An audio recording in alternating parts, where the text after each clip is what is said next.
Hello guys, ইতিমধ্যে আমাদের আলকোদাল পড়া শেষ। এই ভুঁইটা দেখা পাচ্ছেন, আমার ক্যামেরাম্যান দেখতেছে, দেখাও এই ভুঁইটা 3-4 গাড়ি দিবে লাগবে। আগাম আলু কাটতে হবে। আমাদের এই চারপাশে এরিয়াতে আমাদের আলকোদাল করা শেষ। এটা হচ্ছে আমাদের ধানবাড়িটা দেখো।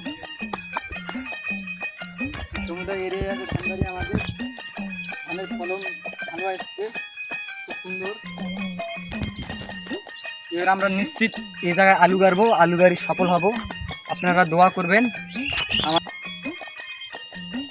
দেখতেই পাচ্ছেন আমাদের এই চারপাশে জমি আছে, পাতারা তো আছে, ওটা নয়, আলু আছে আরেক দিকে আছে, আমরা দেখাবো না। ওটা হচ্ছে বেগুন বাড়ি। এই যে আমাদের বিল, অনেক সুন্দর প্রকৃতি। আপনারা বুঝতেই পারছেন, আমাদের দিনাজপুর ডিস্ট্রিক্টের যত পশু পাখি, গাছপালা, ধান আবাদ, ভুট্টা আবাদ সব এ দেশের মধ্যে হয়। আমাদের ধান বাইরের দেশে যায়, দেশ বিদেশে এই ধানগুলো হয়।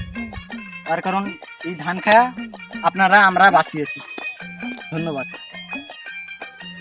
আমাদের গরু বাছুরের জন্য আমরা ঘাস কাটতে গেলাম, বিদেশি ঘাস। এই ঘাস না, কারণ আমার বাংলাদেশ আমি ভালোবাসি, আমার বাংলাদেশ অনেক আমি ভালোবাসি। গরুর জন্য একটু খাবার নিয়ে গেছি, বিদেশি খাবার। আমরা তো বিদেশি খাবার খাইতে পারবো না, আমাদের গরু অনেক বিদেশি খাবার পায়। তার কারণ আমার বাংলাদেশে অনেক বিদেশি ঘাস আবাদ হয়। এই ঘাসগুলো আমাদের গরু বাছুর খায়া বেঁচে থাকে। ধন্যবাদ।